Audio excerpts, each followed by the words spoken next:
Tolong sikit. Tujuan kita adakan majlis ni yang pertama sekali kita nak kumpulkan anak-anak buat tu. Sebab apa sekarang masih dah berpencar-pencar, jauh-jauh, atuh-atuh, payah nak kumpul. Yang pertama keluarga Haji Juri, adik-beradik saya lah. Yang tak ada pada hari ini arwah almarhumah Jamajah. Yang kedua yang tak ada hari ini daripada adik-beradik saya, Mazlah ada kat hospital Batu Pahat. Yang ketiga saya biar kat jawatan tu tak dapat nak balik. Yang lain alhamdulillah ada. Jadi yang keturunan daripada keluarga Juri ni dia dah biasa jumpa. Alhamdulillah. Yang keduanya tuan-tuan dan puan-puan, kita cuba nak kembalikan nostalgia lama kita dulu. Masa saya kecil-kecil dulu, keluarga yang keluarga rapat lah dengan keluarga Haji Juri ni ialah Kak Mah.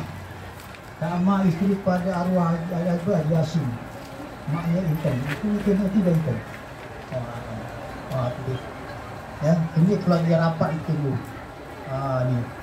Yang keduanya ialah keluarga daripada Haja Juwariah binti Osman. Ada tak butik hotel Abang Leman? Ada tak?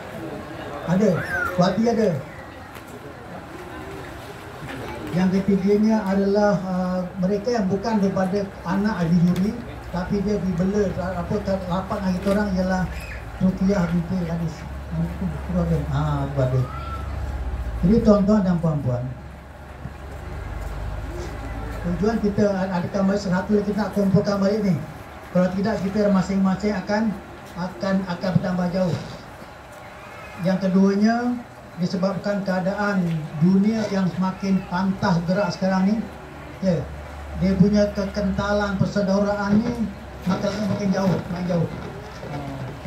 Kalau saya dengan Intan lah, contohnya kan saya kenal lah, tapi anak saya dengan anak Intan mungkin tak kenal. Anak saya dengan anaknya cucunya Haji Leman dan cucu Haji Juri apa mungkin tak kenal. Begitu juga lah dengan anak Rukiah, cucu Rukiah pun dan dengan anak saya pun dia tak berkenal. Jadi salah satu tujuan kita buat ni adalah kita nak sambung obor diri. Kalau tak dapat semua, ada satu obor yang boleh diambil iktibar atau digunakan untuk kita memperpanjangkan silaturahim. Ibu-ibu, tuan-tuan dan puan-puan yang Allah Subhanahu wa taala, sesungguhnya amanah dan silaturahim itu sangat penting.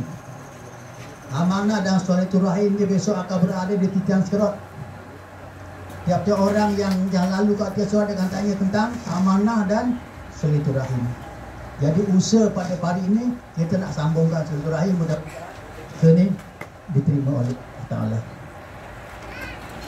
Perkara yang kedua, tuan-tuan yang dimuliakan Allah, saya ingin mengambil kesempatan ini untuk mengucapkan selamat datang kepada wakil-wakil daripada adik-adik saya itu mewakil lah, daripada keluarga kakak Mah. Nama betul nama siapa tadi? Salbiah, kalau benar Salmah, namanya Salbiah.